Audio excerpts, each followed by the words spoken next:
¿Tiempo? ¿Cuánto es?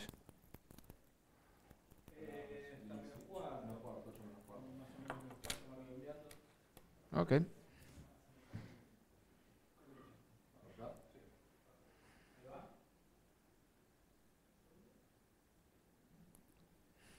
Si quieren utilizar la ley, acá se las traje, ¿eh? Pues yo voy a tratar de que lean o de leer. Muy bien, iniciaremos ahora con el módulo de Derecho Comercial, a cargo del doctor Roberto Alfredo Murillo, abogado de la Universidad de Buenos Aires, doctor en Derecho Comercial de la Universidad de Buenos Aires, especialista en asesoramiento jurídico de empresas, profesor titular consulto de la Universidad Nacional de Buenos Aires, profesor titular de posgrado en especialización de Derecho de la Empresa de la Universidad de Belgrano e investigador asociado permanente en CAI.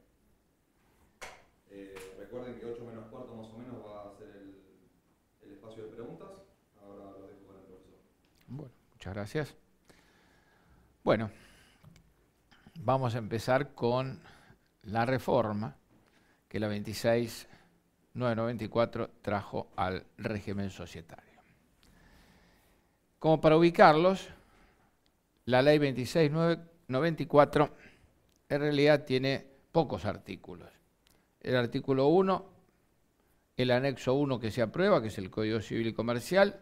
El artículo 2 es el anexo 2, que son las modificaciones. Y el artículo 3 son todas las derogaciones. ¿Cómo afecta esto al régimen societario? En primer lugar, empecemos con las derogaciones. Se derogan los artículos 361 a 366, o sea, desaparece uno de los tipos societarios que traía la 19.550 en origen, o sea, desaparece la sociedad accidental o participación. En segundo lugar, se deroga el capítulo tercero en su integridad, o sea, todos aquellos que eran los contratos de colaboración empresaria, los agrupamientos de colaboración, las uniones transitorias de empresas, y se deroga también la ley 26.005, la de consorcios de colaboración. ¿Qué sucede a consecuencia de estas derogaciones? En primer lugar, el 361 al 366 desaparecen y se incorpora al Código Civil y Comercial de la misma manera que el capítulo tercero. Aquello que se había criticado con la reforma de la ley 22.903 en punto a que se incorporaban contratos de colaboración y que faltaba una parte general, en realidad va a ser parcialmente solucionado por la reforma. Si bien se incorpora como contratos asociativos 4 formas que son el negocio en participación, motivo por el cual se deroga la sociedad accidental en participación, los agrupamientos de colaboración, las uniones transitorias y los consorcios, la parte general va a tener algunas incongruencias. Por ejemplo, dice que hay libertad de forma para constituir estos contratos. Sin embargo, esto que dice el Código Civil y Comercial, 1444 creo que es, resulta que en los contratos asociativos particulares van a exigirse escritura pública o instrumento privado autenticada a las firmas, va a requerirse la registración del contrato en el Registro Público de Comercio y en algún caso la remisión de una copia al Tribunal de Defensa de la Competencia. O sea, la libertad de forma, pero limitada, porque van a exigirse determinados recaudos. Por otro lado, no se entiende muy bien la disposición del artículo 1446 en punto a que hay una libertad para la configuración del contenido de estos contratos. Si con esto se ha querido pensar que van a seguir habiendo estos 4 contratos, pero con un contenido distinto, o si va a poder haber un contrato que no es de ninguna de las figuras reguladas, con un contenido X diferente, pero que sea un contrato asociativo. Pero en sí, respecto del derecho societario, ¿cuáles son las reformas que incorpora el artículo 2 de la ley 26.994. En primer lugar, digamos que se incorpora el régimen de unipersonalidad. En segundo lugar, se modifica integralmente todo el régimen de las sociedades no constituidas regularmente, esto es la sección 4 del capítulo 1. Y analicemos estos dos, porque después hay algunas modificaciones de detalle, pero que de alguna manera van a referirse a estos dos aspectos. En primer lugar, unipersonalidad. Tal como fuera presentado el proyecto, parecería que la sociedad unipersonal fue pensada, ideada, para dar satisfacción jurídica o darle un marco de actuación a la micro y a la pequeña empresa o al comerciante individual, o al empresario individual si no queremos llamarlo comerciante. En realidad, si uno analiza para qué ha sido y cómo ha sido creada la sociedad anónima unipersonal, va a advertir que prácticamente es imposible que un pequeño empresario, una microempresa, se vuelque a esta figura. Esta figura que no es un tipo societario, sino que es un subtipo de la sociedad anónima. No es un tipo societario. ¿Por qué? Porque no tiene un régimen particular. Está incorporado al régimen general de la sociedad anónima con algunas particularidades que vamos a ir viendo. En primer lugar, la modificación al artículo 1. Si ustedes leen la modificación al artículo 1 en la incorporación de la unipersonalidad, vamos a advertir que, y voy a empezar al revés, voy a empezar por el segundo párrafo del artículo 1, ¿qué es lo que dice? La sociedad unipersonal solo se podrá constituir como sociedad anónima. La sociedad unipersonal no puede constituirse por una sociedad unipersonal. Por lo tanto, pareciera ser que la sociedad unipersonal solo puede ser sociedad anónima unipersonal. Entonces la pregunta es, si esto es así, si la idea del legislador era esta, ¿por qué se modifica la primera parte del artículo 1? Porque si la excepción iba a ser la sociedad anónima unipersonal, ¿por qué el artículo 1, ahora modificado, va a empezar a decir habrá sociedad cuando una o más personas en forma organizada y de acuerdo a los tipos previstos en esta ley efectúen aportes para destinar la producción de bienes y servicios con el fin de distribuir las ganancias y soportar las pérdidas?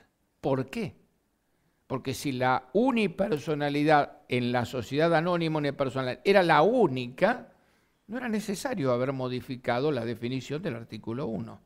Bastaba con haber eliminado, como se ha eliminado en muchos lugares, el concepto de comercial y dejar habrá sociedad cuando dos o más. Entonces, ¿cuál fue el sentido? En primer lugar, tenemos que decir que los fundamentos que originariamente traía el proyecto no se han visto reflejados ni en el Código Civil y Comercial, ni en la ley.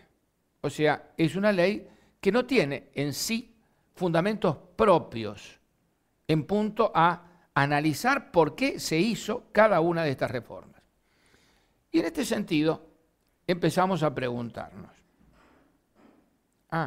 el artículo 1, única sociedad unipersonal, sociedad anónima unipersonal.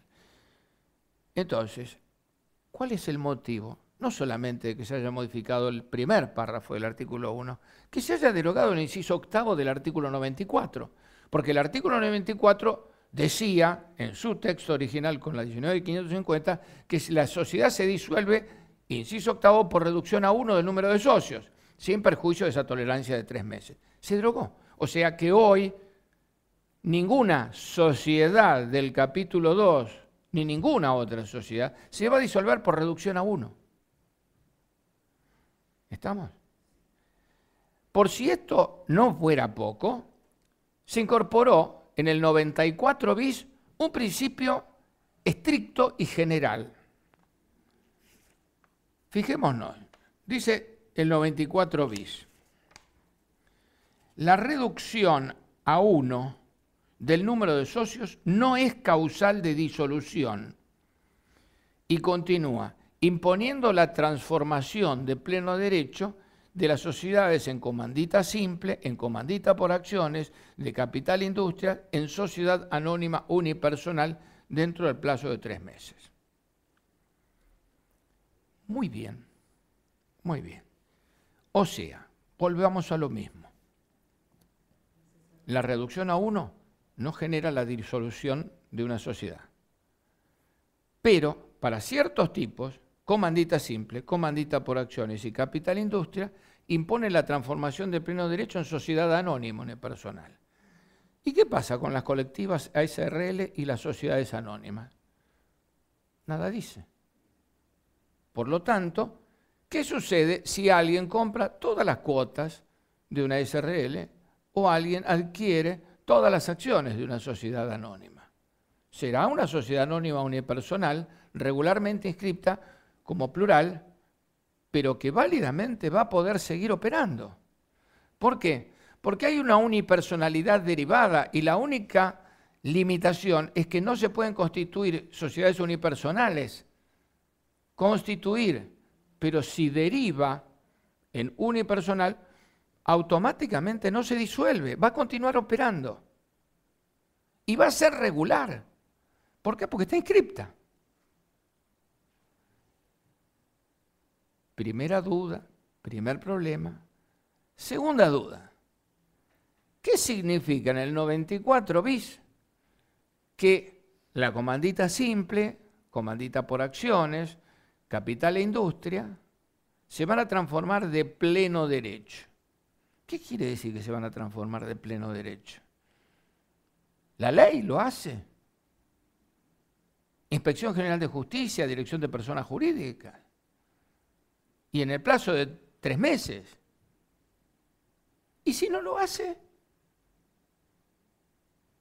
¿Qué sucederá? Van a ser sociedades unipersonales irregulares o no constituidas regularmente. ¿Por qué? Porque acá sí hay una imposición de la ley de transformarse en sociedad anónima unipersonal. ¿Y si no se transformaron? Van a continuar como sociedades, pero en calidad de no constituidas regularmente. ¿Por qué? Porque incumplen con esta transformación que debieron haber efectuado. ¿Estamos? Bien. ¿Qué más podemos decir de la unipersonalidad? Bueno, ¿para quién se creó entonces? ¿Para quién? La única persona que podría afrontar hoy constituir una sociedad anónima personal tiene que ser una empresa extranjera, una entidad financiera. ¿Por qué? Porque la sociedad anónima unipersonal, en función de la reforma al artículo 299, inciso séptimo, que se incorpora, la sociedad anónima unipersonal queda sujeta al control permanente de la Inspección General de Justicia del organismo de control, Dirección de Personas Jurídicas en la provincia de Buenos Aires.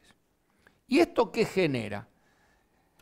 Genera que al ser una sociedad, la sociedad anónima unipersonal, una sociedad del artículo 299, se le va a aplicar el artículo 255 y el 284. Ergo, va a ser necesario que tenga un directorio de 3 miembros como mínimo, en número impar. Y el 284, que va a tener que tener no un síndico, sino una comisión fiscalizadora integrada por 3 miembros como mínimo. Entonces, ¿qué microempresa, qué empresario individual va a poder constituir una sociedad anónima unipersonal en la cual va a tener que invertir, ¿qué? Honorarios a 3 directores, honorarios a 3 síndicos? Porque en el fondo, el que va a tener que soportar económicamente esto va a ser el único titular.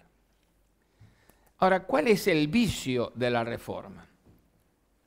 Quizás no es haber generado la sociedad anónima unipersonal, no haberse regulado una empresa individual de responsabilidad limitada. No, en realidad es no atender a la defensa de los terceros. En general, en derecho comparado, cuando uno genera la posibilidad de que una sociedad sea unipersonal, al primero que va a tener que custodiar en punto a la protección de sus derechos, va a ser a los terceros que contratan con la sociedad. Porque qué fácil va a ser ya para el único titular transferirle todos sus bienes a la sociedad, o a la sociedad transferirle todas sus utilidades al único titular en perjuicio de terceros. Y entonces la pregunta mía es la siguiente, porque las normas deben interpretarse en su conjunto armónicamente. Entonces voy al Código Civil, y voy al Código Civil, al primer artículo de contratos. ¿Qué dice el Código Civil en el artículo 957? El contrato es el acto jurídico por el cual dos o más partes proceden a adquirir, modificar, extinguir relaciones jurídicas patrimoniales. ¿Cuál es la diferencia del 957 con el 1137? El 1137 del Código Civil, ¿qué decía? Habrá contrato cuando dos o más personas se pongan de acuerdo en una declaración de voluntad común destinada a arreglar sus derechos. Primera modificación. No son personas, son partes. En segundo lugar, se lo califica en su naturaleza jurídica. Es un acto jurídico. Y en tercer lugar, se elimina esa discusión que había entre contrato y convención al decir, no, son relaciones jurídicas patrimoniales. Pero lo importante es, ¿qué significa ser parte de un contrato? Aparentemente, lo que algo salía ya en los fundamentos, viejos fundamentos del proyecto, que no están en este código, pero bueno, que parte es un centro de interés. O sea, la parte está significando el mismo interés, el mismo centro de interés. Entonces, ¿por qué traigo a colación esto? Porque mi pregunta es, entonces si parte es un mismo centro de interés, ¿puede haber contrato entre el titular y la sociedad anónima unipersonal de la cual es dueño? Primera pregunta, porque en realidad choca con la definición de parte. Bien, pero pensemos que sí, que puede ser. Vamos a pensar que sí, como para darle una chance más a lo que estamos tratando de hacer, armonizar las normas de la ley de sociedades con el Código Civil y Comercial. Después de todo, la misma ley los trajo todos juntos. Juntos pero no organizados, me parece. Entonces, ¿qué pasa con normas como el 241, como el 248 de la Ley de Sociedades? El único titular, si va a contratar con la sociedad de la cual es dueño, tiene un interés igual o distinto al de la sociedad. Y si tiene interés en el negocio, y ese negocio requiere de una autorización específica del órgano de gobierno, el órgano de gobierno, ¿quién lo conforma? El único titular. Y si tiene interés, debe abstenerse de votar. Y si no vota, ¿cómo se aprueba el contrato?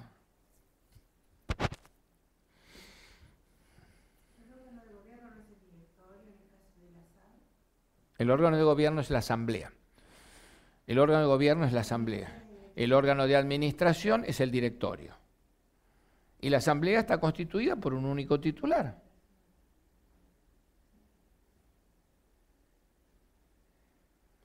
¿Qué tal? Nos quedamos un poquitito ahí, ¿no? Es compleja la situación para las sociedades anónimas unipersonales porque todas estas pautas, a todas estas pautas, no se le ha dado solución. No se lo ha previsto. Y entonces, por eso les decía al comienzo que nos vamos a enterar acá 3, 4, 5 años cuando todas estas desarmonías entren a tribunales. Pregunte.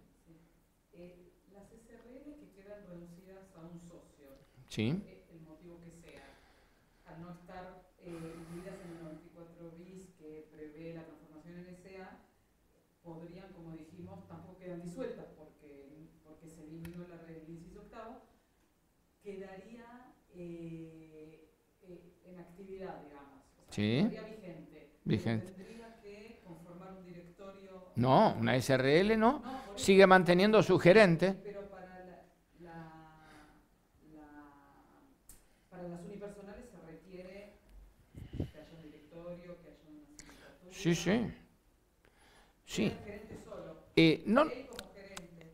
en primer lugar, partamos de la siguiente base. La sociedad anónima unipersonal no es un tipo, es un subtipo de la sociedad anónima. Por lo tanto, requiere de un directorio, que es el administrador. Punto. En la SRL se va a generar otro tipo de problemas. La SRL no tiene directorio, tiene gerencia. ¿Sí? Perfecto. Y resulta que se trataba de una SRL regularmente constituida, con 3 cuotistas, en donde uno compra las cuotas de los demás. A la luz del texto oficial de la reforma, la SRL no se disuelve.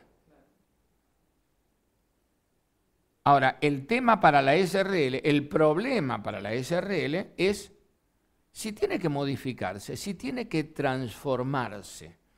Vamos a suponer que la quieren transformar en una sociedad anónima unipersonal. ¿Lo puede hacer? No. No. ¿Por qué? Por una razón. Fíjense que a los efectos del cómputo de las mayorías tendientes a la modificación del contrato, el artículo 160 va a fijar que como mínimo, salvo indicación en contrario del contrato social, debe obtenerse la mayoría del 75% del capital social. Pero, si el 75% lo ostentara un solo socio, requiere el voto de otro socio. Y acá no hay. O sea que me cerraron la puerta a la modificación y la SRL va a continuar operando así como está. Con un gerente socio o no socio, con un único titular de las cuotas. ¿Por qué? Porque es lo que sale de la ley. Es lo que sale de la ley. Pues yo les decía, ¿cómo se va a interpretar esto el día que haya un conflicto con un tercero? O que haya que decidir la venta de un inmueble que importa una gran porción del patrimonio social y que en una de esas le van a exigir una reunión de socios, una asamblea en una sociedad anónima, porque también puede darse el caso en una sociedad anónima regular, que tuvo 10 socios y de golpe uno se quedó con todas las acciones. Como verán, pero además, como si esto no fuera poco, tenemos otra.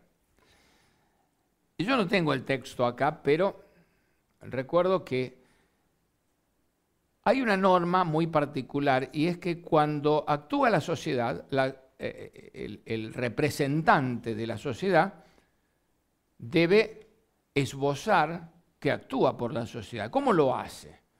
Con un sello que dice y aclara el nombre de la sociedad y el tipo social, ¿correcto? Muy en especial, hay una norma que es la del artículo 147, que dice, respecto de las SRL, que debe actuarse con el nombre social seguido por la indicación Sociedad de Responsabilidad Limitada, su abreviatura o las siglas SRL.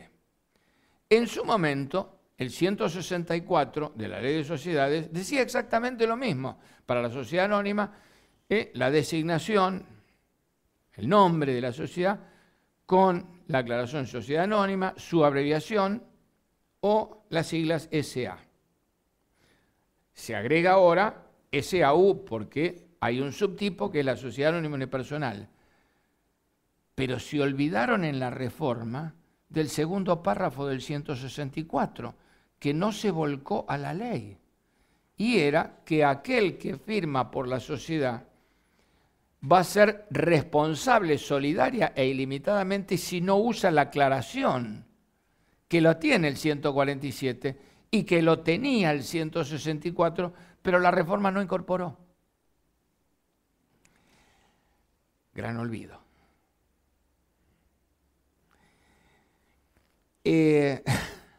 Yo me había anotado unas cuantas cosas respecto de las...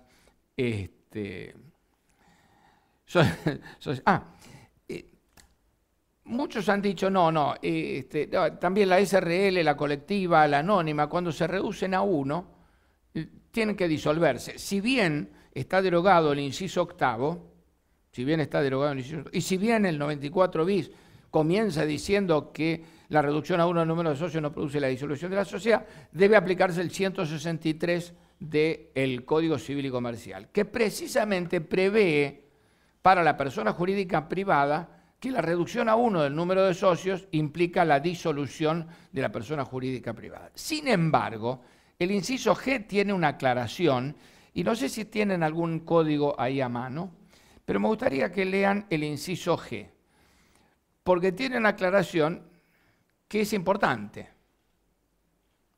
A ver, léamelo. 163, inciso G. La reducción a uno del número de miembros si la ley especial exige pluralidad de ellos y esta no fue establecida dentro de los términos. O sea, se ha incorporado una suerte de inciso octavo del 94 al 163. ¿Pero qué sucede acá? ¿Es de aplicación a la ley de sociedades? No.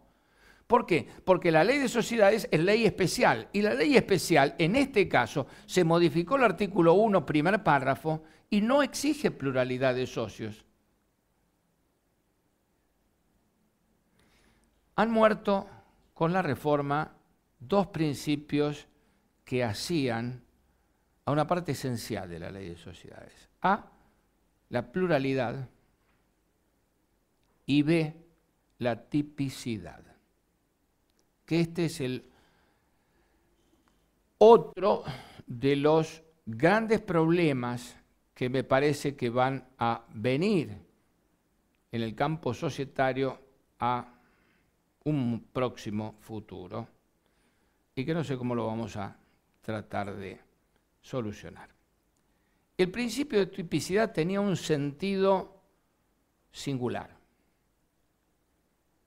El artículo 17 decía que la sociedad que no se conforme de acuerdo a unos tipos previstos en esta ley es nula, de nulidad absoluta. ¿Por qué? Porque se protegía a los terceros que tenían que conocer en función del tipo el límite de responsabilidad de la sociedad y el eventual límite de responsabilidad de los socios en función del tipo. Bien, desapareció. El artículo 17 de la Ley de Sociedades, con esta exigencia, ni siquiera, algunos dicen, bueno, estamos ahora ante una situación de tipicidad atenuada. No estamos ante una situación de tipicidad atenuada, estamos ante una libertad de formas. ¿Por qué? Pasa lo mismo que con los contratos asociativos. Bueno, acá tienen un conjunto de tipos que pueden utilizar, pero si no los utilizan, no importa. Se van a regir igualmente por la ley de sociedades. Y los terceros, y bueno, no importa, veremos cómo los podemos acomodar. Fíjense, las sociedades previstas en el capítulo 2 de esta ley no pueden omitir requisitos esenciales tipificantes ni comprender elementos incompatibles con el tipo legal. En caso de infracción a estas reglas, la sociedad constituida no produce los efectos propios de su tipo y queda regido por lo dispuesto en la sección 4 de este capítulo.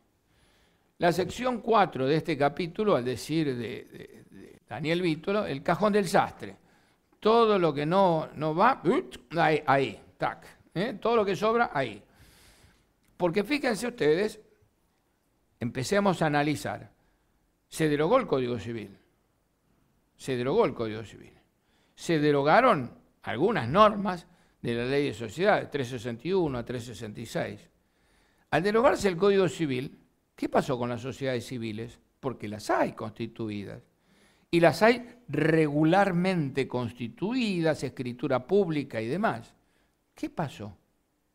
Teníamos del 361 al 366 para haberle usado esos artículos como para darle una regulación a las sociedades civiles y dar continuidad a los derechos que tienen los partícipes de estas sociedades civiles constituidas al momento en que entró en vigencia el Código Civil y Comercial. Sin embargo, perdimos 6 artículos. ¿Y a dónde van? A la sección 4. Van a ser sociedades regulares que se rigen por el régimen de las sociedades no constituidas regularmente, porque no hay otro régimen.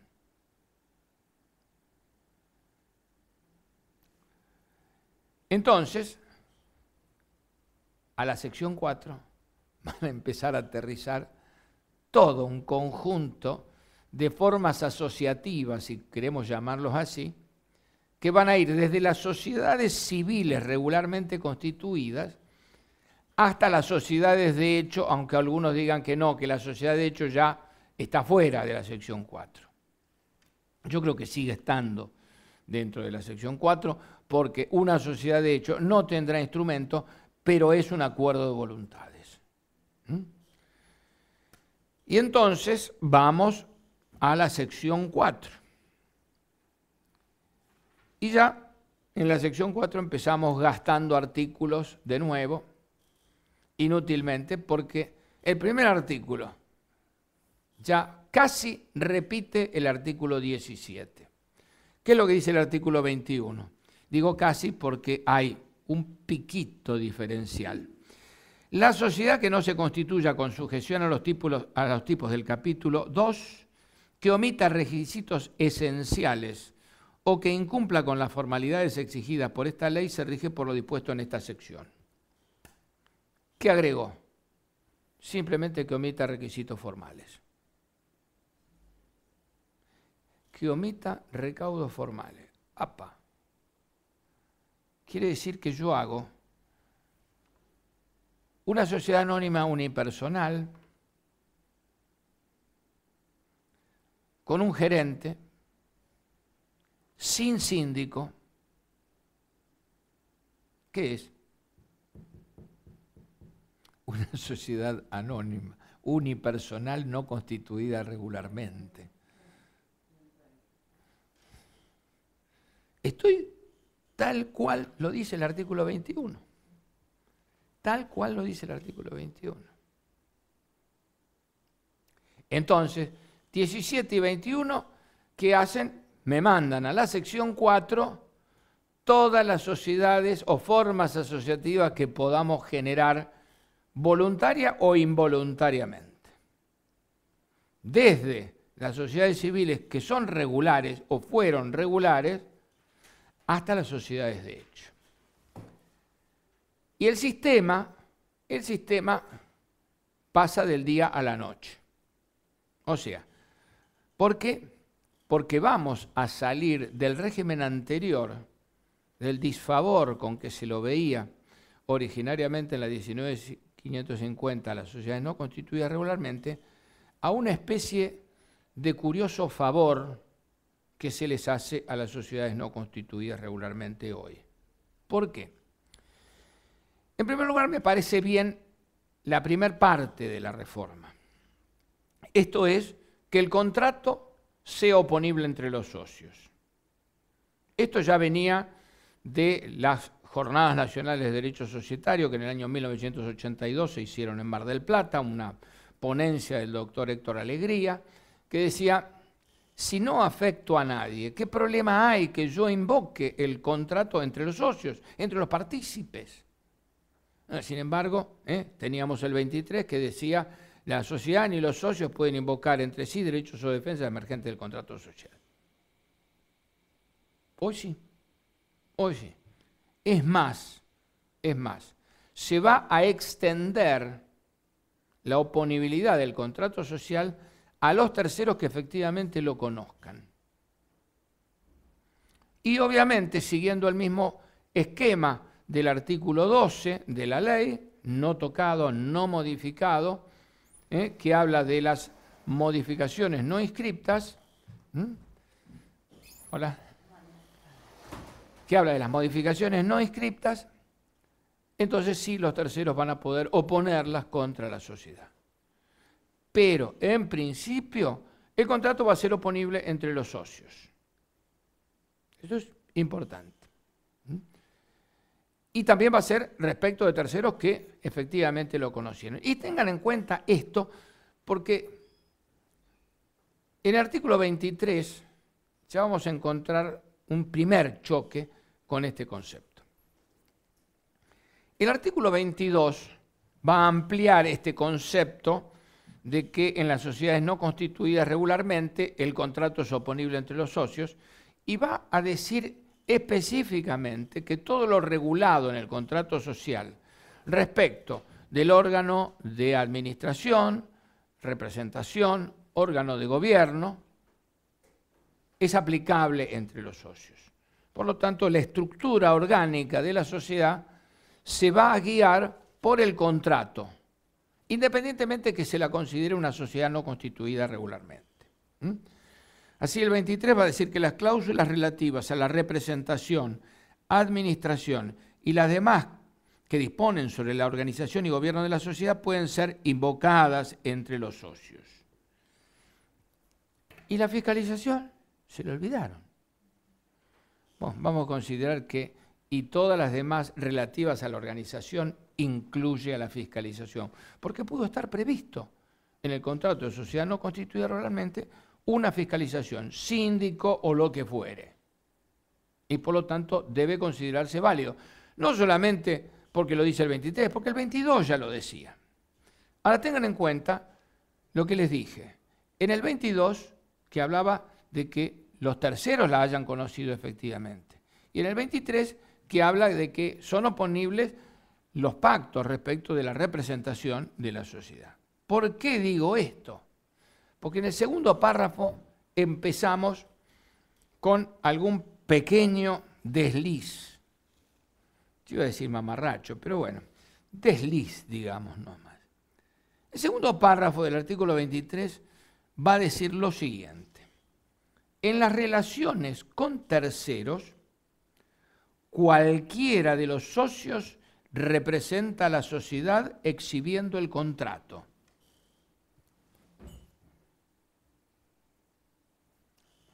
Empecemos de nuevo. La cláusula de representación se aplica. Y ahora cualquiera de los socios exhibiendo el contrato social representa a la sociedad. ¿Cómo es la cosa? Pero aparte,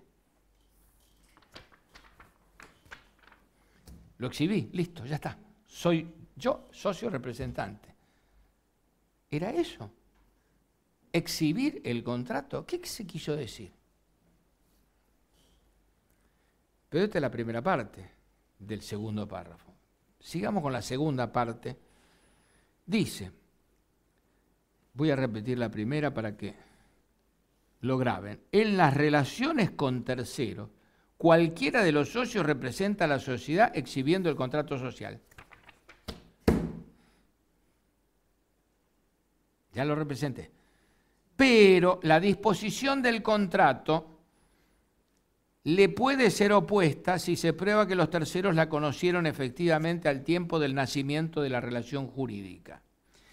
Entonces yo me pregunto, ¿la disposición del contrato social le puede ser opuesta? ¿O les puede ser opuesta? Porque si yo digo le puede ser opuesta, es al socio. Si yo digo les puede ser opuesta, es a los terceros. ¿A quién se lo quiso oponer esto? Entonces analicemos el le y el les de la segunda parte de este artículo. En las relaciones con terceros, cualquiera de los socios representa a la sociedad exhibiendo el contrato. Pero la disposición del contrato social le puede ser opuesta si se prueba que los terceros la conocieron efectivamente. O sea, si el tercero la conoció, ¿qué quiere decir? ¿La conoció así o la conoció porque lo leyó? Y si se le puede oponer, quiere decir que el tercero no puede ejercer derechos en función de esa relación jurídica. Y si se le puede oponer, según le pongamos la S o no le pongamos la S, el socio no tenía posibilidad de representar a la sociedad. Entonces, ¿para qué pusimos este párrafo? Porque si el contrato social es oponible a los efectos de todo lo que hace la representación y la administración, y le es oponible al tercero que la conoció, punto, se terminó con el artículo 22 y el 23, primer párrafo. Este no era necesario. A no ser que otra cosa se hubiera pensado. Pero como no tenemos fundamentos ni explicación de qué es lo que se quiso poner en cada uno de los párrafos y en cada uno de los artículos, nos vamos a quedar con esta duda y vamos a tener que esperar 3, 4, 5 años a que la jurisprudencia empiece a opinar en este enjambre que es el segundo párrafo del artículo 23. Y como si esto no fuera poco, vamos al tercer párrafo que habla de los bienes registrables y que también sale del día y va a la noche. ¿Por qué? Porque en vigencia de la anterior ley, texto de la sección 4, en donde la sociedad no constituida regularmente no podía adquirir bienes registrables, ahora sí. Ahora puede adquirir bienes registrables.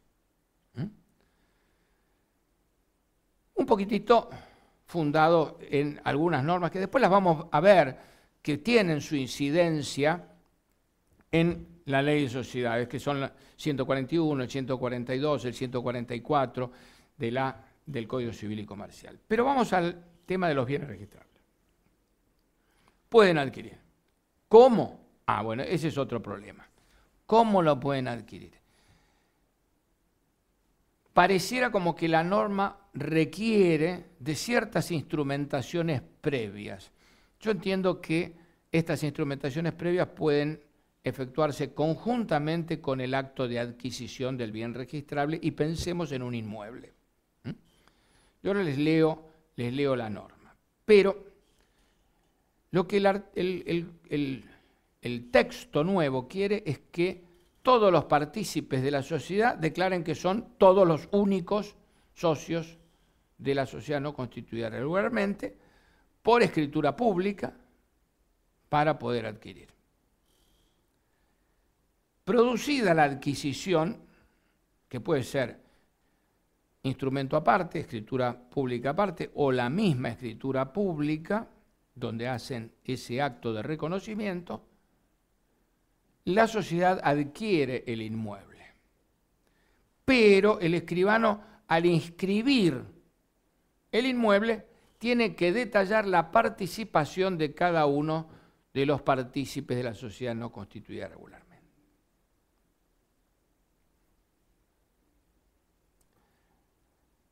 ¿Qué es lo interesante de este artículo? Todas las dudas que genera. En primer lugar, esta es la pauta para adquirir. ¿Cómo vende la sociedad? Primera pregunta. ¿Los recaudos para la venta son los mismos? Una declaración jurada de todos los partícipes de que son los únicos. Número uno. Primera pregunta. Segunda pregunta. Cuando la sociedad va a vender, si los socios no son los mismos, ¿qué sucede con el registro? Porque el registro va a tener la misma titularidad en cabeza de la sociedad, pero la participación distinta. ¿Qué va a hacer el registro? ¿Lo va a inscribir igual? ¿Va a permitir esa venta, esa transferencia? ¿O va a haber que agregar los contratos que hagan ese tracto sucesivo entre aquellos primeros y los actuales? Y la pregunta del millón, ¿y para qué? ¿Cuál es el sentido? Generar la obligación de que en cada escritura, si participa la sociedad no constituida regularmente, se acredite el tracto societario. ¿Cómo lo voy a llamar? Tracto societario. O sea, salió este, entró este en la participación. Y si variaron los porcentajes porque un socio le compró al otro, también incorporar un documento y que ese documento a su vez se plasme en otra escritura de reconocimiento de los actuales. O sea, es una norma que parece clara, pero que yo no sé cómo va a terminar en sus consecuencias. Porque lo único que habla es de la adquisición y no me soluciona el problema de la venta cuando se producen estas alternativas en la vida societaria. El artículo 23, tercer párrafo. Se los leo, así lo captan. Para adquirir bienes registrables, la sociedad debe acreditar ante el registro su existencia y las facultades de su representante por un acto de reconocimiento de todos quienes afirman ser sus socios. Luce más como pensando en una sociedad de hecho, porque artículo anterior y artículo anteanterior decía que el contrato es válido entre las partes y frente a los terceros que lo conocieron. Y si el tercero que está vendiéndoles lo reconoce, ¿para qué todo esto? Pero bueno, este acto debe ser instrumentado en escritura pública o instrumento privado con firma autenticada por escribanos. Los escribanos se reservaron su lindo negocio. El bien se inscribirá a nombre de la sociedad y no dice más nada, o sea, no dice nada, o sea que en el medio tiene que estar la escritura de compra. Y en la escritura de compra entiendo que pudo haberse acumulado el instrumento de escritura pública con el reconocimiento, ¿sí? El bien se escribirá a nombre de la sociedad, debiéndose indicar la proporción en que participan los socios en tal sociedad.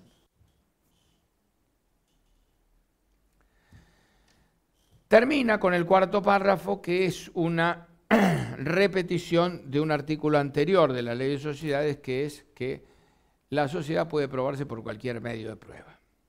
Que hoy esta pauta, este principio no va a generar ningún problema, tal como lo generaba en el anterior texto, porque en el anterior texto teníamos que el texto decía exactamente lo mismo, la prueba de la sociedad podrá efectuarse por cualquier medio, pero la exposición de motivos de la ley había dicho por cualquier medio sujeto a los principios generales. Esto es, respecto del régimen comercial, artículo 209, si el contrato era superior a 200 pesos fuertes, no cabía la sola prueba de testigo, tenía que existir un principio de prueba por escrito. Artículos 1193 y siguientes del Código Civil, que hablaba de 10.000 pesos, ley 18.188.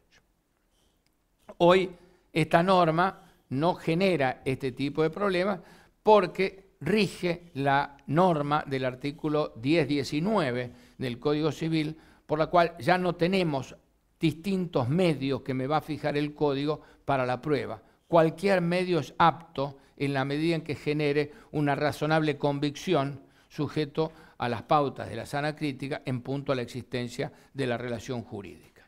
¿De acuerdo? Eso sí, salvo que los usos y costumbres generaran una alternativa específica en punto a la forma o a la prueba. Bien.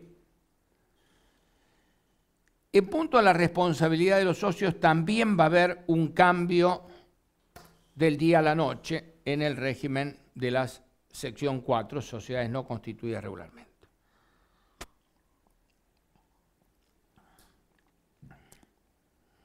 El artículo 23 de la Ley de Sociedades anterior, hasta el 1 de agosto, decía que los socios eran responsables solidaria y limitadamente por las obligaciones sociales. No solamente los socios, sino ¿quién? El que actuaba por la sociedad también. ¿Y qué más decía? Sin poder invocar el beneficio del artículo 56. O sea, que la responsabilidad de los partícipes de las sociedades no constituidas regularmente era solidaria, ilimitada y directa.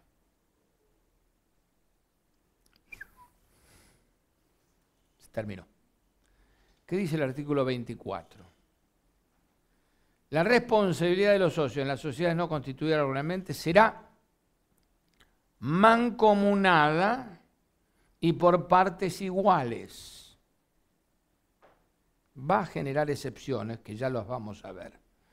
Pero la responsabilidad es mancomunada por partes iguales y subsidiaria. ¿Por qué? Porque no está la excepción que tenía el 23 que declaraba inaplicable el 56. El 56 va a ser aplicable y por lo tanto el socio requerido para el cumplimiento de obligaciones sociales va a poder oponer el beneficio de excusión. Por lo tanto, responsabilidad mancomunada por partes iguales y subsidiaria, día y noche. Excepciones. Primero, que una distinta proporción o la solidaridad surja de una estipulación expresa respecto de una relación o conjunto de relaciones. Esto es, que la estipulación expresa surja del contrato social que se celebró con el tercero. En segundo lugar, de una estipulación del contrato social en los términos del artículo 22, que declaraba oponible entre los socios el contrato de sociedad y respecto de terceros que lo conocieron. Por lo tanto, los terceros lo podían invocar. Y en el contrato social que diga, bueno, seremos solidariamente responsables o seremos responsables por una proporción distinta de las partes iguales. ¿Sí? Y que una distinta proporción o la solidaridad surja de las reglas comunes del tipo que manifestaron adoptar y respecto del cual se dejaron de cumplir requisitos sustanciales o formales. Y acá es la excepción al 17. ¿Se acuerdan lo que decía el 17? Al romper con el principio de estricta tipicidad, decía que aquellos que no cumplan con los requisitos tipificantes o generen elementos que choquen contra el tipo societario de aquellos previstos en el capítulo 2, obviamente no se le aplicará los efectos propios del tipo y se regirán por la sección 4. En este caso es una excepción al 17. Se van a aplicar los efectos del tipo. Así que si elegí una sociedad colectiva, entonces sí, seré responsable solidario porque surge del tipo. Una sociedad colectiva que no lo inscribí. ¿Sí? ¿Y qué me dice todo esto?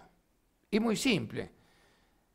Que si no tengo ganas de lidiar con la Inspección General de Justicia, constituyo una sociedad amorfa.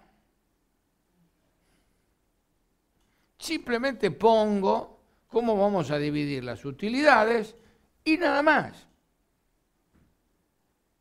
Algunos me van a decir, bueno, pero si puso cómo van a distribuir las utilidades, eso se aplica también a cómo van a soportar las pérdidas. Perfecto, será como soporto las pérdidas, pero no las obligaciones.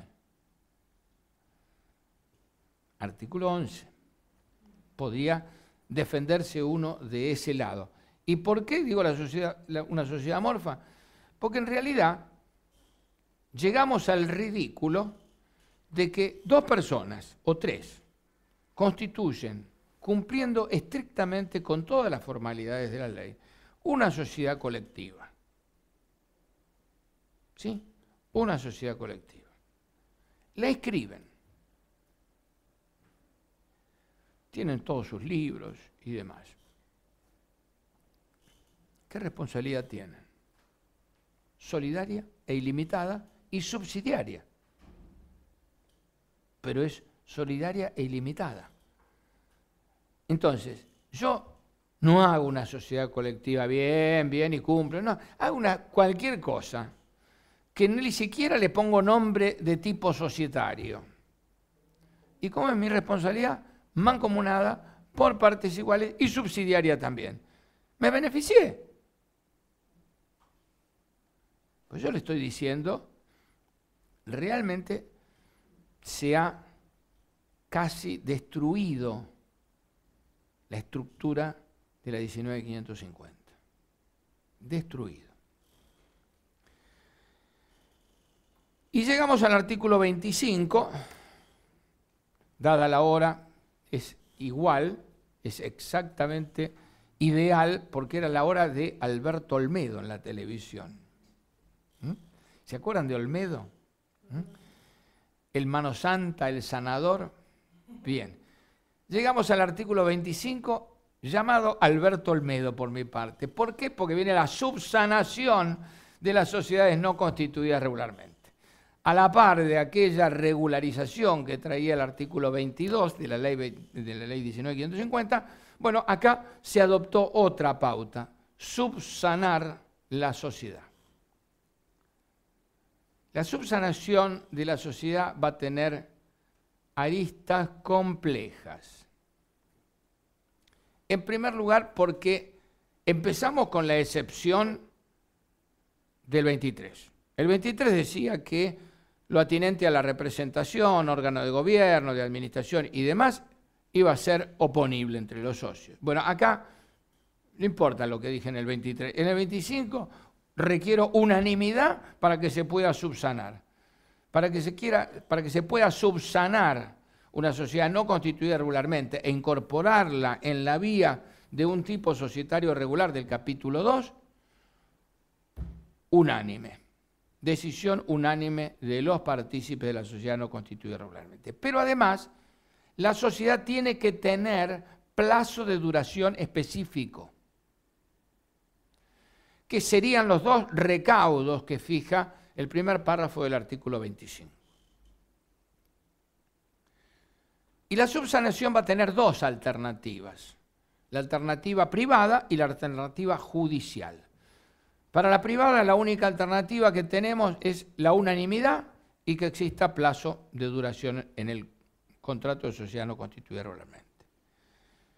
Ahora, si existe plazo de duración, pero no hay unanimidad, la puedo solicitar judicialmente. Y en este caso, el trámite operará a través de la vía del proceso sumarísimo, proceso de conocimiento absolutamente abreviado, que impide las reconvenciones, las excepciones previas, son plazos mucho más cortos, etc. Se le impone al juez el procedimiento sumarísimo, pero además se lo limita al juez a que si decreta la subsanación, no va a poder imponerle a los partícipes una mayor responsabilidad. Con lo cual, si uno se pone a pensar bien, en realidad el juez para subsanar va a tener que ir como mínimo a la sociedad de responsabilidad limitada. ¿Por qué? Porque si tenemos una sociedad, por ejemplo, de hecho, si tenemos una sociedad amorfa que no cumple con ninguna de las pautas de los tipos del capítulo 2, ¿cuál es la responsabilidad de los socios? Mancomunada y por partes iguales. Por lo tanto, yo no puedo ponerle una sociedad colectiva, no puedo imponerle una sociedad en comandita simple, porque parte de ellos va a ser solidaria y limitadamente responsable. Entonces, necesariamente tengo que dar una SRL. No tengo otra alternativa si mi límite es no imponer mayor responsabilidad. Y si la responsabilidad es la del 24, mancomunada y por partes iguales, evidentemente no puedo ir a la colectiva, ni puedo ir a la comandita simple. ¿De acuerdo? Hasta acá pareciera como que viene fácil la cosa. Pero obviamente, como decía la nona, muchas manos en un plato hacen muchos garabatos, y acá dice que intervinieron 100 personas, más 3 de la comisión, más todos los de la bicameral, y sí, realmente salió lo que salió. El segundo párrafo va a ser un poquito más complejo. El socio disconforme, obviamente con la subsanación, podrá ejercer el derecho de receso dentro de los 10 días de quedar firme la decisión judicial en los términos del artículo 92. Pareciera algo tan fácil y sencillo que uno está sorprendido, pero no es ni fácil ni sencillo. En primer lugar, El plazo. El socio disconforme lo tiene que hacer saber dentro de los 10 días de quedar firme la resolución. Los 10 días, por más que sea una ley de fondo, en este caso, existiendo un procedimiento judicial, entiendo que los 10 días deben ser días hábiles judiciales. Días hábiles judiciales. Y si toca la feria, será extendido por todo el periodo de feria. En primer lugar. Pero lo grave es pensar si acá hay derecho de receso o qué. Porque el derecho de receso no es el del artículo 92.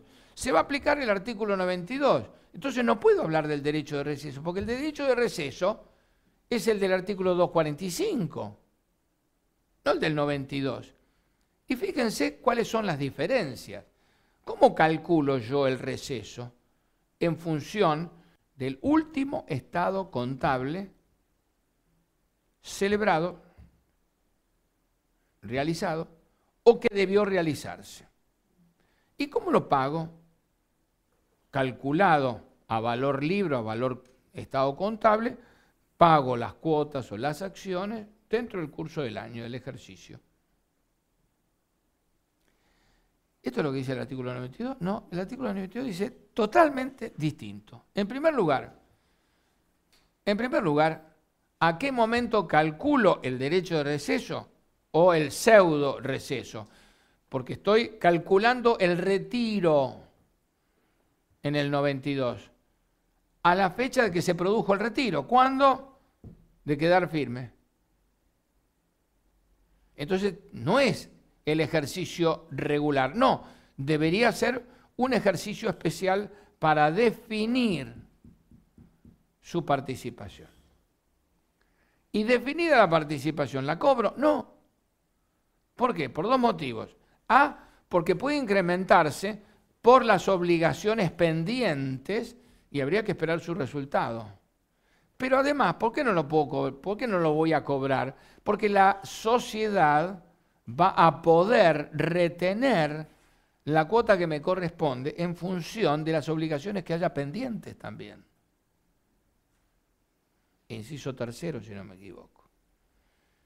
Y el inciso cuarto, que si yo entregué un bien en uso a la sociedad y la sociedad lo considera esencial, me dan el dinero, no me devuelven el bien, cosa que sí me lo deben devolver si ejerzo el derecho de receso.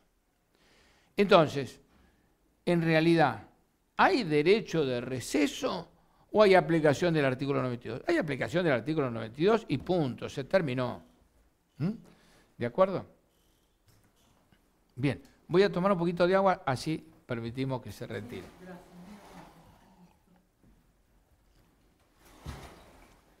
Bien. El artículo 25 no termina ahí.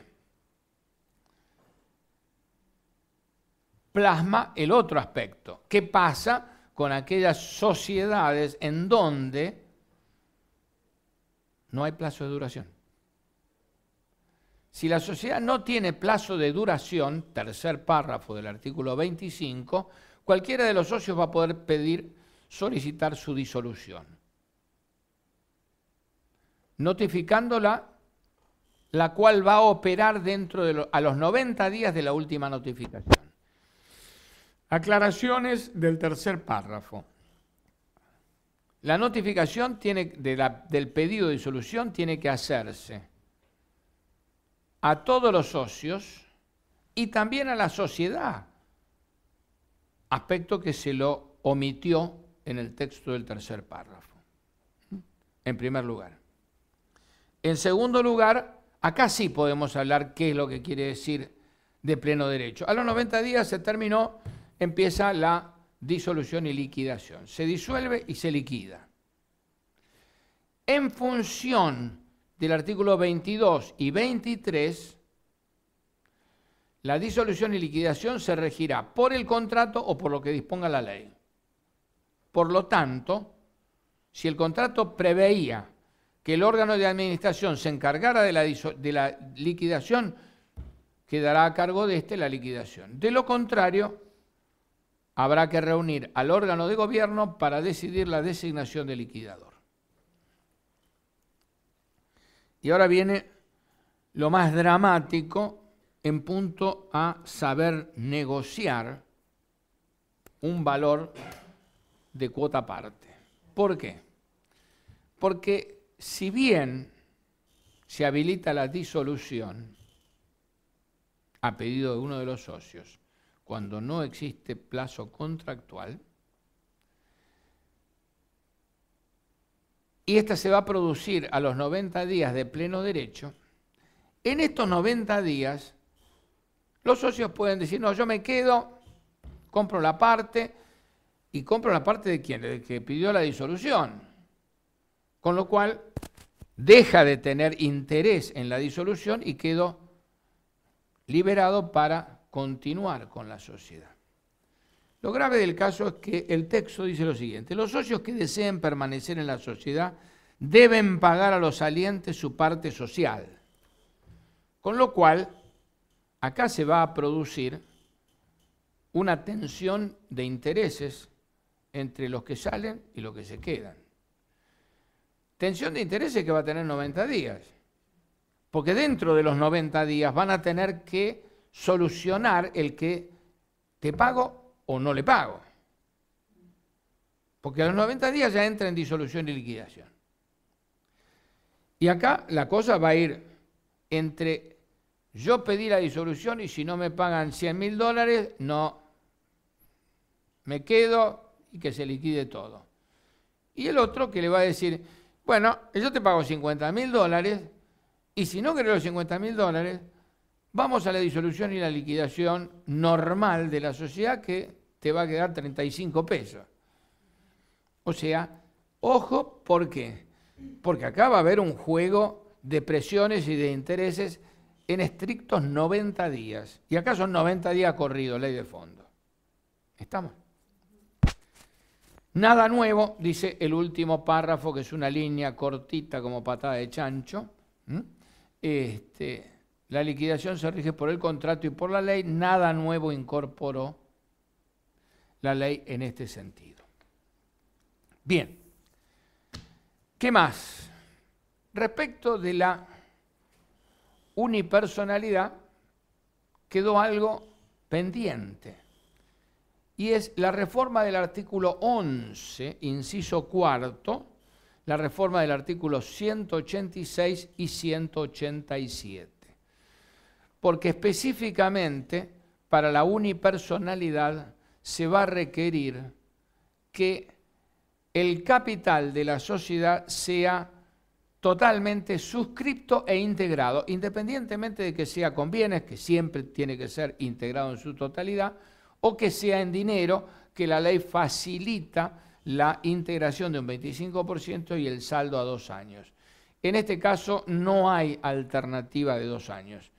Cuando se trata de una sociedad anónima unipersonal, automáticamente la suscripción y la integración, aun cuando sea en efectivo, es al momento de la constitución.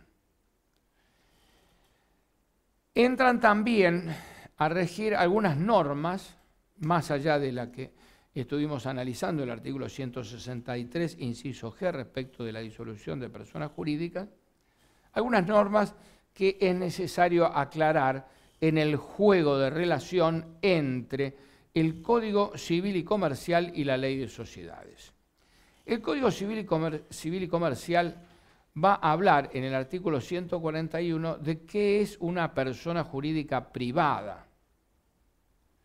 Y ya que tenemos ahí un código, una bella señorita que va a saber leer, ¿qué dice el 141? Son personas jurídicas todos los entes a los cuales el ordenamiento jurídico les confiere aptitud para adquirir derechos y contraer obligaciones, para el cumplimiento de sus efectos y los fines de su creación. Bien. Hasta una partecita, ¿se acuerdan cuando recitábamos en la facultad? ¿Qué es una persona jurídica? Un ente susceptible de adquirir derechos y contraer obligaciones. Y lo decíamos, pero había algunos que uno le preguntaba ¿para qué sirve? Y se quedaban en blanco, no sabían para qué podía servir. Pero bueno, acá se agregó algo bastante curioso. para el cumplimiento de su objeto. Epa, ¿qué me están diciendo acá? ¿Que mi capacidad operativa está limitada al objeto? ¿Nada más? ¿Nada más? Porque si yo voy a la ley de sociedades, el artículo 58 dice que los administradores obligan a la sociedad por todos los actos que no sean notoriamente extraños al objeto social. O sea, que yo puedo estar negociando más allá del objeto, en la medida en que no sea groseramente extraño a esto. El 141 me viene a limitar el 58, es una ley especial. La ley especial. La ley especial va a regir sobre la pauta general y no puedo considerarme limitada mi capacidad al objeto, porque específicamente puedo ir más allá. O sea, hay una zona gris fuera del objeto en donde la sociedad queda igualmente obligada a cumplir sus compromisos. Va a tener que ser groseramente extraño, notoriamente extraño al objeto de la sociedad para que la sociedad no quede obligada. Artículo 141. El otro aspecto es el 142, que es una persona jurídica, es un sujeto de derecho, y que comienza con su constitución. ¿Cómo dice el 142? La existencia de la persona jurídica privada comienza con su constitución.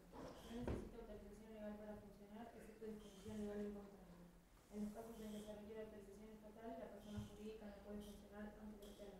Perfecto. O sea, que la existencia de la persona jurídica privada, porque estamos hablando de las personas jurídicas privadas, comienza con su constitución.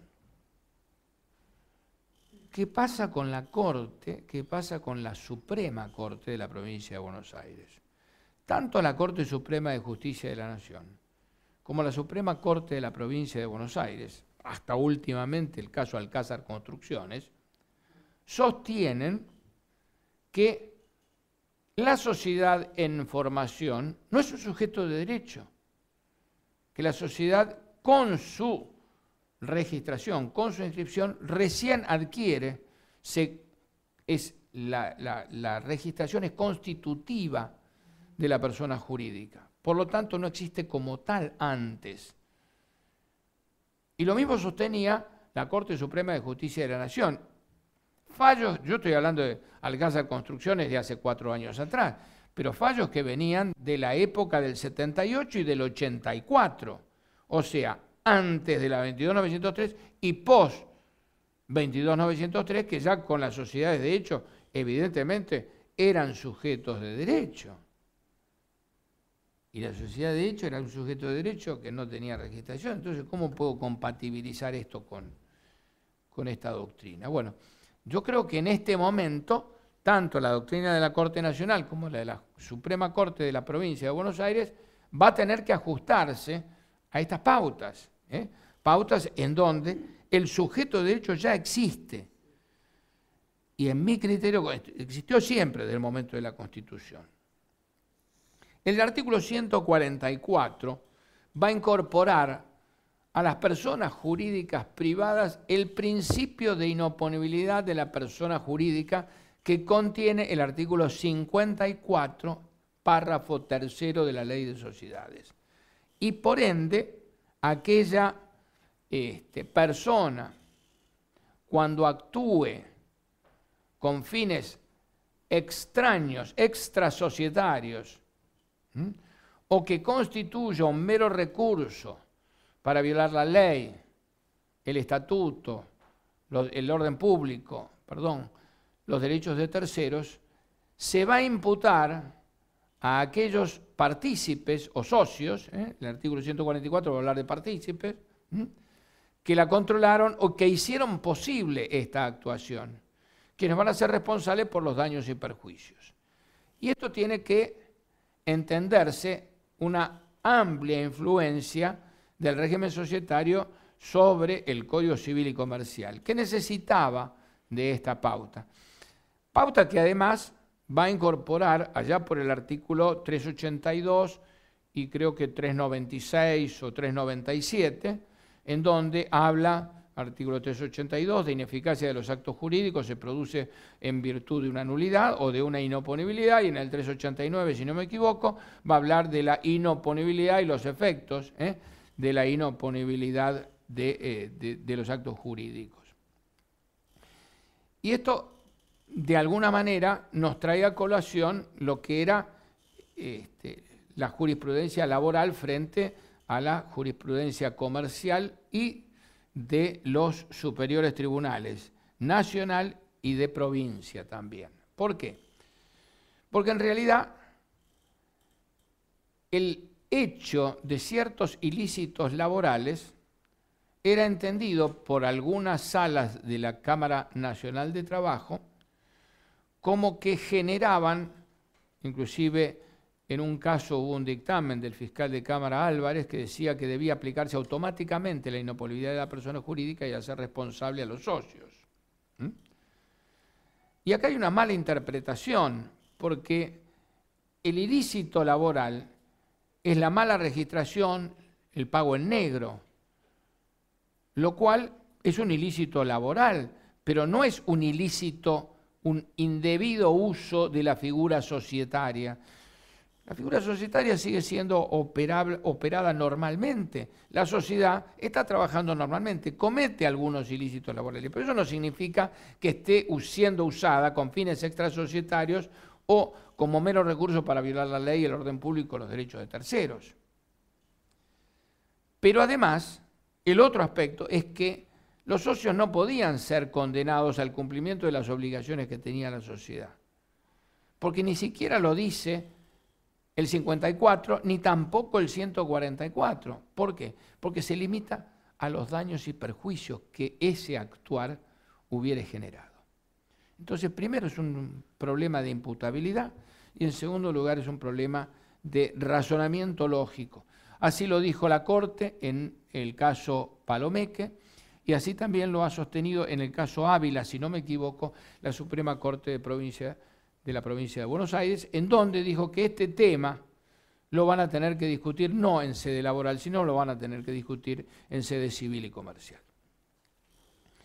Y como para no afectarlos demasiado, bueno, me quedan todavía unos cuantos artículos, el artículo 158 va a traer una novedad interesante, y esto es, si bien no pudo haber llegado esta modificación a la ley de sociedades, por lo menos el Código Civil y Comercial está abriendo la pauta de que opere dentro del régimen societario, esto es, habilitando la asistencia a las reuniones de los órganos de gobierno o de administración en forma virtual. O sea, habilitar que en una reunión de directorio no esté el director presente, sino a través de sistemas como videoconferencia, Skype y demás. ¿Estamos? El Código Civil y Comercial va a mantener la estructura de lo que son las obligaciones de los administradores para las personas jurídicas privadas, el mismo esquema que el artículo 59 de la Ley de Sociedades. Esto es, actuar con buena fe y lealtad y como un buen hombre de negocios. Y va a, de alguna manera, a definir el tema de la responsabilidad de los administradores, fundamentalmente porque muchos hablaban de que en cabeza de los administradores hay una responsabilidad objetiva. En realidad los administradores no tienen obligaciones de resultado, no tienen una responsabilidad objetiva. El 160 va a ser sumamente claro. La responsabilidad de los administradores se va a generar en razón de su culpa o la omisión de las diligencias normales que su actividad exige. O sea, básicamente estas serían las incidencias que el Código Civil va a tener dentro del régimen societario. Y dentro de las modificaciones que la 26.994 ha generado en el régimen societario, las últimas que vamos a mencionar son las de los artículos 27, 28 y 29.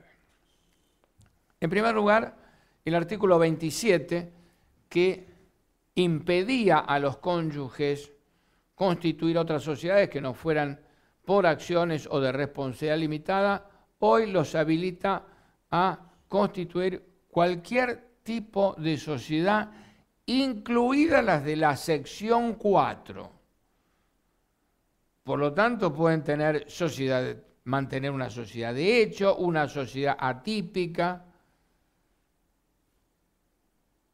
con lo cual la idea del legislador original de la 19.550 de proteger el patrimonio conyugal se ha ido un poquitito a la miércoles. Independientemente de que respecto de la sección 4, la responsabilidad va a ser mancomunada por partes iguales. Pero ¿qué pasa si hacen una sociedad colectiva, solidaria y limitadamente responsables? Y uno puede ponerse en manos del otro la totalidad de su patrimonio. El artículo 28, en ese sentido, obviamente tenía que modificarse. ¿Por qué? Porque el artículo 3 de la 26.994 derogó la ley 14.394. Yo les voy a leer el artículo porque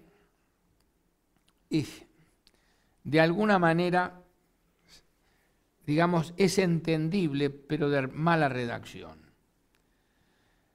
El artículo 28 dice: en la sociedad constituida con bienes sometidos a indivisión forzosa hereditaria, los herederos menores de edad incapaces o con capacidad restringida solo pueden ser socios con responsabilidad limitada.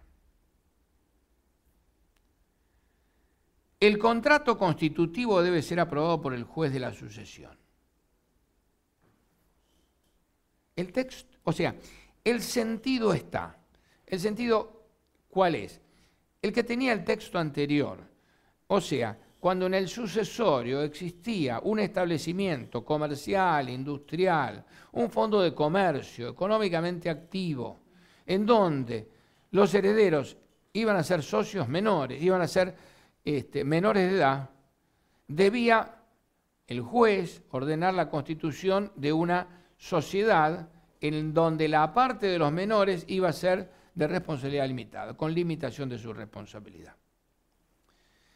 Esa es la idea, y esa es la idea que tenemos que entender que se trató de plasmar en el artículo 28. Lamentablemente el artículo 28 empieza mal, porque dice: en la sociedad constituida con bienes sometidos en división forzosa. Si la sociedad ya está constituida con bienes sometidos en división forzosa, el menor tiene una parte, punto, una parte societaria. Entonces, ¿cómo podemos seguir? El contrato constitutivo debe ser aprobado por el juez. Si ya estaba constituido, ¿cómo va a aprobar el juez? O sea, existiendo bienes sometidos en división forzosa hereditaria, los herederos menores de edad, incapaces o con capacidad restringida, solo pueden ser socios con responsabilidad limitada. O sea, saquémoslo de sociedad constituida. Y el contrato constitutivo de la sociedad debe ser aprobado por el juez de la sucesión. Esto es más lógico. Si existiera posibilidad de colisión de intereses entre el representante legal, el curador y el sostén, y la persona menor de edad, incapaz o con capacidad restringida, se debe designar un tutor ad hoc para la celebración del contrato y para el contralor de la administración de la sociedad si fuera ejercida por aquel. El artículo 29 va a sancionar el incumplimiento de esta norma. Hace solidaria e ilimitadamente responsable al representante, al curador, al sostén de la persona menor de edad, incapaz o con capacidad restringida, y a los consocios plenamente capaces por los daños y perjuicios sufridos por el menor. Entonces yo me pregunto, ¿y el juez no tiene responsabilidad?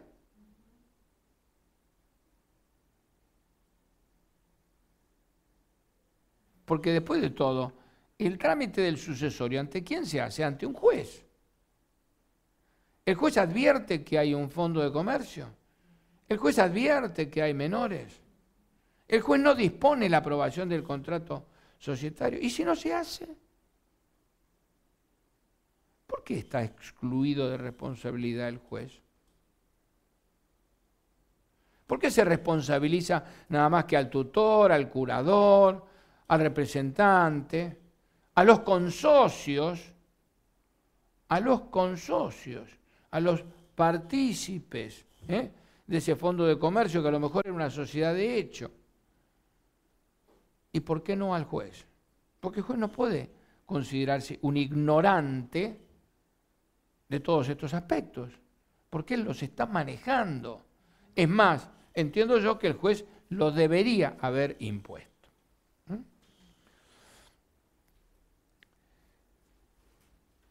Bien, y finalmente el artículo 93. En las sociedades de dos socios procede la exclusión de uno de ellos cuando hubiere justa causa.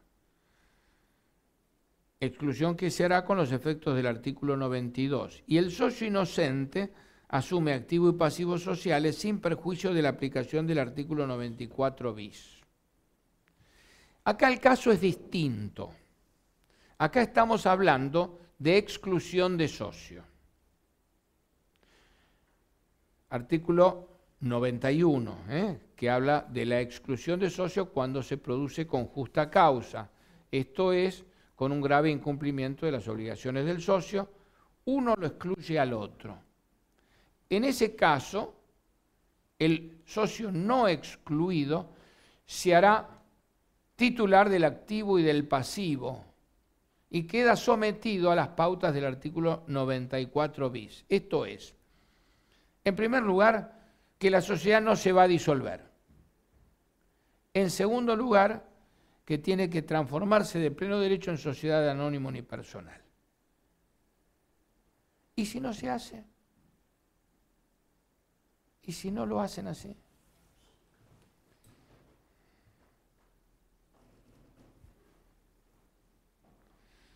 ¿Qué sucede? Tenemos dos alternativas. Estas dos alternativas son, en primer lugar, lo mandamos todo a la sección 4.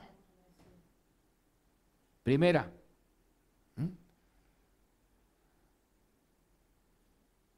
¿Cuál es la otra alternativa? Disolverla.